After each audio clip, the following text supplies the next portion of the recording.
didn't want to give us nothing. So therefore, we got to go take it. I don't need to say no more. Give me my darn theme music.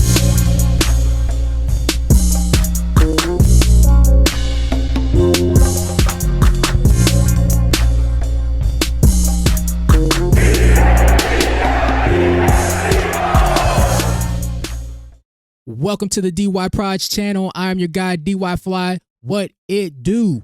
My Birds got the win at the link over the Detroit Lions, 16-9.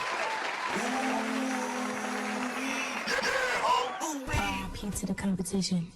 That's right. We took care of business. They wanted a piece of us, and they got it. It was a very ugly and a beautiful win, and just one big gumbo pot. And we'll take it, man. We'll take it. Early in the season, I said that I don't want to be the 2000 Ravens. I want to be the 2025 Eagles. But now that we are 11 weeks in, maybe we have just adopted the 2000 Ravens mindset and philosophy. I remember Ray Lewis, he used to tell his offense, listen, just get us 17 points. Just get us 17 points. And, you know, with a very limited offense with Shannon Sharp, Jamal Lewis, and Priest Holmes, and a non-existent passing offense, they got the job done. And they're considered one of the greatest defenses ever. We might be on that path. All right. Now, we have more talent, but I'm not going to keep sitting here asking the 5 W's about our offense. All right. We're going to get into it. We're going to give player props. We're going to talk about our defense. We're going to talk about our offense. Or we are tied in the lead with the Rams at the top of the NFC conference at 8-2. We are firmly in the lead in the NFC East over the Dallas Cowboys. They're at 4-5. We create our own destiny. Let's go ahead and get that first seed wrapped up, and let's make a run to the Super Bowl. But for the fans who were talking about, oh, this is a phantom call and whatnot, I already explained this a couple weeks ago, okay? This is why I put in my bio, I give you tomorrow's news today. I told y'all we took the Chiefs' mojo. We took the Chiefs' mojo. You see, they're on the verge of not even making the playoffs. Oh, right? They're 5-5. They are on the verge of missing the playoffs, and we took their mojo. So now every phantom call or every non-call or whatever, it goes in our favor. So for everyone who has a problem with this, I told you, you can do two things, okay? One is get over it, and two is get used to it. Moving on. If I was a Detroit Lions fan, I would be livid at Dan Campbell for all the blunders he pulled in that game. Man, y'all think Nick Sirianni is stubborn? Well, Dan Campbell said, hold my beer. Watch this. It was nasty work the way he was moving. After going for it the first 2 times, he should have really had some second thoughts. He should have had some second thoughts the way our defense was moving. And, you know, he's always talking about biting kneecaps. Well, he called a tiger knee. He called a tiger knee from Chef Fangio. He whipped up a 5-star meal. And Dan Campbell, I didn't think he was going to call this game. I thought he was going to hand off the reins for play calling back to his offensive coordinator. But these coaches, man, these coaches are out of control. And he decided to call the game against Vic Fangio. It went against him, man. It completely went against him. This is the person y'all should be mad at, because y'all know what you got in Jared Goff, okay? But this is the person y'all should be upset with. He was 0-5 on 4th down, and then not going for it on that 4th and 10 at midfield, down 10 with 5 minutes left to go. Hey, if I'm a Lions fan, I'd be mad at Dan Campbell, but he's the one that's going to hold him back. That's fine with us. I love to see it. But moving on to player props. Come on! That's right. Let's start with the holy trinity of the Philly Dogs, Dean, Carter, and Davis. Listen, man, Nakobe Dean, he has come back and he has really established himself as he is the leader of this defense, all right? Vocally, you see what he does on defense. The play right here, he blew up David Montgomery. And just, he's making plays all over the field, dropping back in coverage, doing it all. And he's playing the run beautifully, man. So you have to bring him back. You have to re-sign him, do whatever it takes. Howie, I know he'll make it work. Jordan Davis and Jalen Carter, man, it's great to see that Jalen Carter, he's back. Nakobe Dean is the leader on this defense, but Jalen Carter, it all starts with him, and he's the linchpin. and he had a couple batted balls along with Jordan Davis. If you can't get to the quarterback, put your hand up and get the block. Oh, get the block. That's what I like to see. Yeah, man, they really did look like Shaq and Alonzo out there, just blocking everything. We know what Jared Goff is, man. You see it. He turned into our favorite analyst, Dan Orlovsky. Jared Goff, this is what I love about Jared Goff. You know where he's going to be, and he cannot throw on the run to save his life. If he tries to throw on the run to save his life, he's going to throw it into the dirt. Jared Goff was held to a 37.8 completion percentage, which is the 9th lowest mark by a quarterback who has 35 attempts since 2005. Yeah, man, he really stunk up the joint. But moving on to Jalen Phillips, you see it. He has been a wrecking ball since we got him. Jalen Phillips, over the last 2 games, he has 11 tackles, 1 sack, 2 tackles for loss, 4 quarterback hits, a forced fumble. Thank God for Howie just for being on his job and seeing what we needed. He couldn't get Myles Garrett, but guess what? He got the second best thing. As long as Jalen Phillips stays healthy, I think we should re-sign him. We should re-sign him because if we have a top front 7, then it makes it easier on the back end. Which brings me to Adoree Jackson. Oh my goodness. He got once, but we don't have to use the dice pineapple button on him. He did his job. He shut his side down. You know, he said, and he stepped up to the challenge, man. Shout out to Adoree for holding his own. And you see Amon-Ra St. Brown's numbers. The worst catch rate that he had in his career was 33%. And against my birds, it was 16.7. Oh. So shout out to the back end of the defense. Shout out to Adoree Jackson stepping up. He even showed some swag. He hit you with the finger wag, you know. Shout out to Adoree, man. But you see him, Quinyon Mitchell, just being a top 5 cornerback in the league. You know, nothing deep, nothing cheap, nothing anywhere. He's telling you that Quinyanamo Bay is always open. And once you come to Quinyanamo Bay, you're not leaving Quinyon Mitchell. Go! And shout out to Devin. This is culturally inappropriate. That's right. Shout out to Coop, the Kingslayer, Cooper DeJean. Kingslayer! The Kingslayer! He got that interception. Everybody was on their job. Just shout out to the whole defense. This is the top 5 defense moving forward, man. Let's move on to this offense. This offense is stank. This offense is putrid beyond belief. We know the problems with Kevin Patullo. I'm not going to keep asking the 5 W's of why, what, when. It just is what it is, man. It is what it is. But I want to hit on this point. People are starting to see what I saw back in week 3 when I said it looks like Saquon either lost a step or he's injured, right? And people were just saying the same old line, the same old standard line of, oh, nah, it's the offensive line. Saquon's fine. It's the offensive line. Saquon's fine. Well, here we are in week 11. People are starting to see what I saw. Anthony DeBona, he says Saquon Barkley is dancing around in the backfield too much. Tank looked far more decisive and explosive on a handful of carries. Hey. And Tone says, with all due respect, put Tank Bigsby back in the game. Oh my God. Tone, you see it.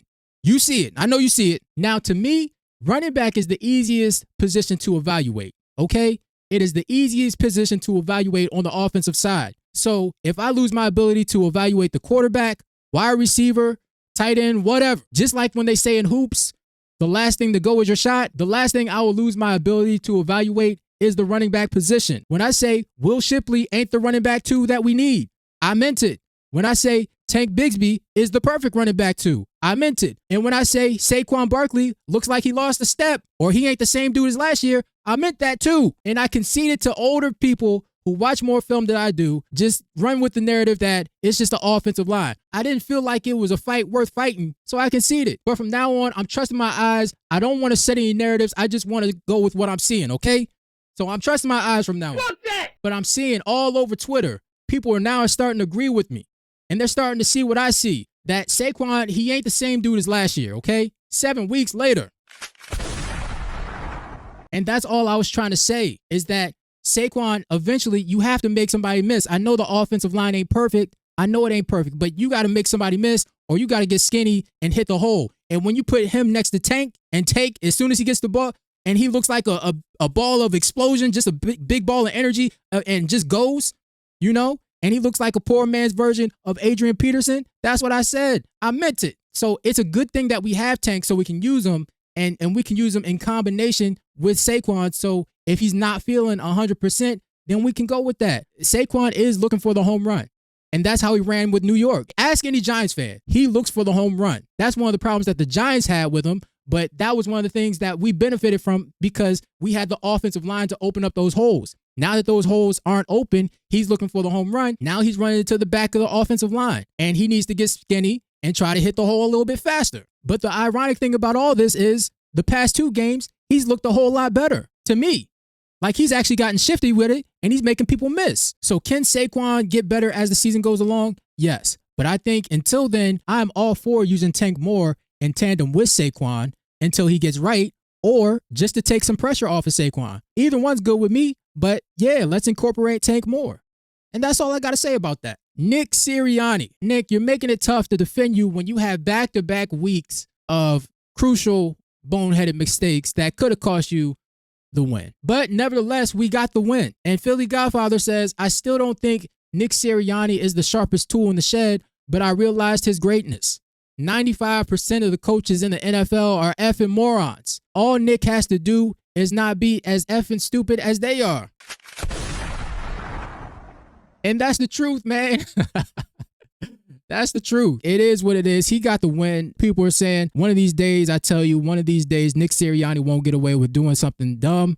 Nick Sirianni and Kevin Patullo aren't good enough to coach a high school offense, let alone an NFL team. Oh. Nick Sirianni after a bonehead fourth quarter decision, but still winning the game. Oh. And Nick Sirianni is 3-0 against Dan Campbell's Lions. Oh, I'll take it. I will take it. Jeff Kerr reports Nick Sirianni is the first head coach in the Super Bowl era to start 8-2 or better in 4 of his first 5 seasons as a head coach. Good day to remind this app of that. Oh. And then John Clark tweets, why does Nick Sirianni preach not turning it over as his key focus? The Eagles are 40-2. Oh, 40-2? When they win the turnover battle under Nick Sirianni, the Eagles have only turned the ball over 4 times this year, fewest in the NFL. Hey, man, I like winning, so, you know, I know it's tough. He just needs to check his boy KP, all right? He needs to check his boy KP or bring in somebody that can run this offense because it's absolutely disgusting to watch. But, yeah, Nick, I guess. I'm the man up in this piece. I run shit here. King Kong ain't got shit on me. I know what the fuck I'm doing. All right.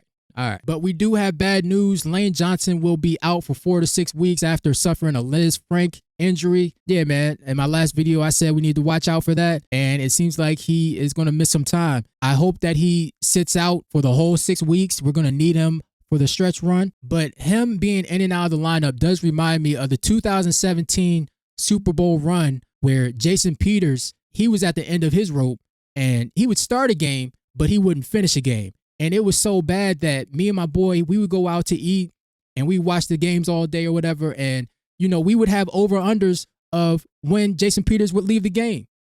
Second quarter, you know, over-under second quarter. And he would do this like every single game. But we saw that he was shut down by the end of the season and going into the Super Bowl. It looks like that's where we're at with Lane Johnson. Hopefully he can make a full recovery so he can help us during the Super Bowl run. But shut it down, man. And Cam Jurgens, he was kind of hobbled after a tush push or two. It looks like his back is still messing with him. So hopefully Cam Jurgens is going to be okay. But thank God for Howie Roseman to having the foresight of going to get big Fred Johnson. Fred, he's going to be able to fill in. Shout out to Howie for being on his job and, you know, going out to get Fred Johnson. Who put this thing together?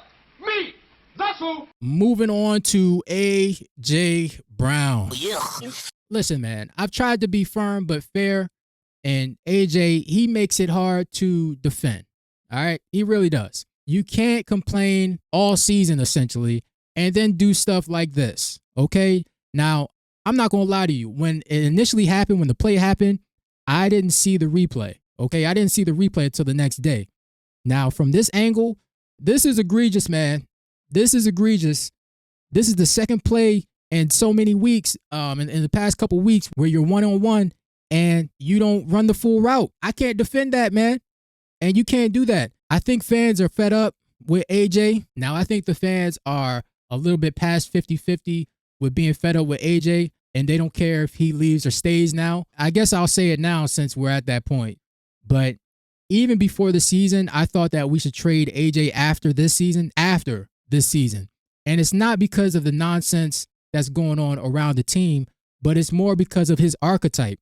Now, he is of the same archetype as a Demaryius Thomas, Andre Johnson, and Julio Jones, okay? Right around 29-30, their game falls off a cliff. And we've already seen with ajbrown that he already has lower body injuries that it seems like it's kind of cooking him right now. And the offense that we ran against the Lions, it was trash.